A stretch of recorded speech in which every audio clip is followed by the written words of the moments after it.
बीडमध्ये झालेल्या सरपंच संतोष देशमुख यांच्या हत्येप्रकरणी आज मंत्री धनंजय मुंडे आपला राजीनामा देणार आहे। या संदर्भात बोलण्यासाठी करुणा मुंडे सध्या आपल्या सोबत आहेत।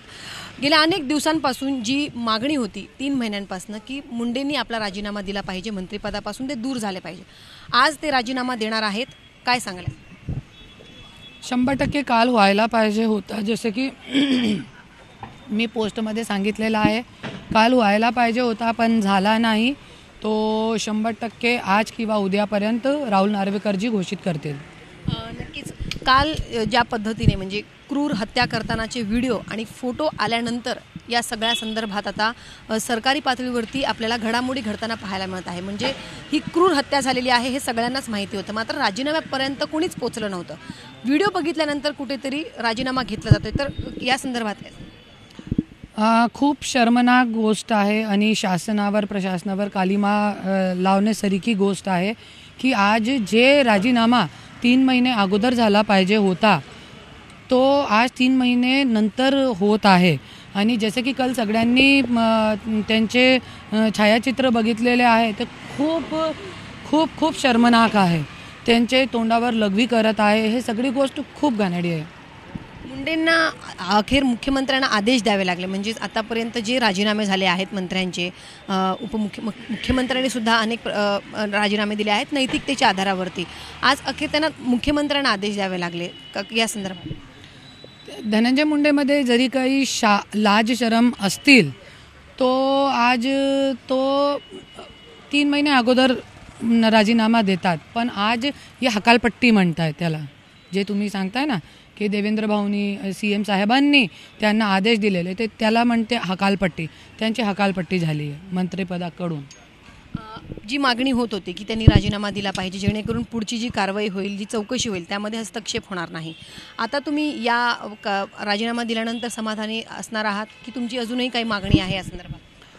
ते राजीनामा झाल्यानंतर तो समाधानी नाही असणार आहे। जसं की मी पोस्ट बघितलेली, फोटो बघितलेली आहे की त्यांचे संतोष देशमुख भाऊचे तोंडावर लघवी करत आहे। तो आमची पुढे हे मागणी आहे, माझी तो स्पेशली हे मागणी आहे की सगळ्या आरोपीला जनताचे समोर उभे करा आणि त्यांच्या तोंडावर लघवी करावणे लागवा। नक्कीच जे व्हिडिओ आहेत, जे फोटो काल प्रसिद्ध झाले, व्हायरल झाले, त्याच्यामध्ये आरोपी हे हसताना पाहायला मिळत आहे। म्हणजे त्यांच्यासाठी हे काही नवीन नाही, हे आपल्याला या फोटो बघितल्यानंतर असा अंदाज जो आहे तो आपण बांधू शकतो। तर तुम्ही सुद्धा काही वर्ष बीडमध्ये होता, तर या सगळ्या प्रवृत्ती म्हणजे या सगळ्या घटना आधीपासूनच घडत होत्या, त्यामुळे कुठेतरी या सगळ्यांना पाठिंबा मिळत होता? 100% ये फक्त मंत्रिपदाचा गैरवापर करून हे खूप लोकांचे मर्डर, खून खराबे, जमीन हिसकून घेण्याचं काम जसं की सगळ्यांनी समोर आणलंय, सगळं आता आलेलं आहे। लोकांची जमीन हिसकून घेणं, कोणालाही मारहाण करणं आणि 11 मर्डर केस हे गुंड गँग लोकांनी केलेले आहे। तो हे लोकांच्यासाठी काही नवीन नाही होता, ते आपणनी छायाचित्रमध्ये बघितलेलं आहे कसे एक व्यक्तीची लाशवर, अरे जरी आपला दुश्मन असला तरी त्यांची आपण मृतदेहावर आपण हसू शकत नाही, पण हे लोक हसत आहे, खेळत आहे।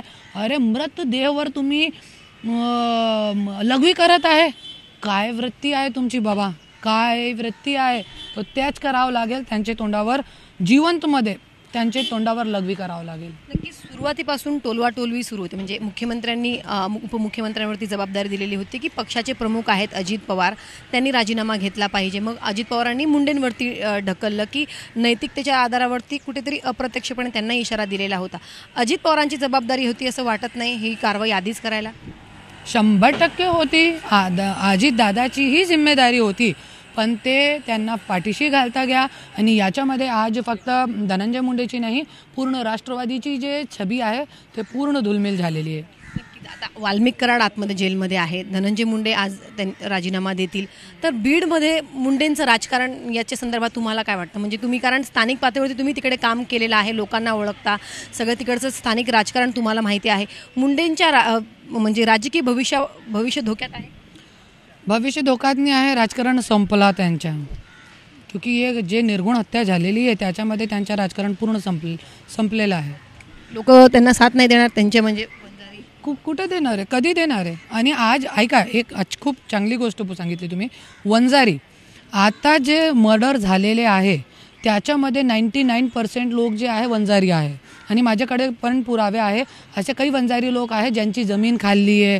असे एक वंजारी व्यक्तीची माझ्याकडे ते आहे काय म्हणतात त्याला रेकॉर्डिंग, जे गीता मुंडे होती ती सरपंच झाली होती तिकडून, तो त्यांच्यावरती ॲट्रॉसिटीचा खोटा केस केला गेलेला होता.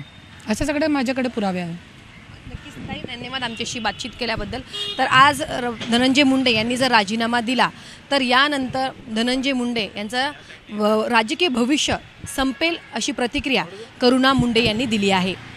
व्हिडिओ जर्नलिस्ट रवीसह सीमा आडे, झी 24 तास, मुंबई.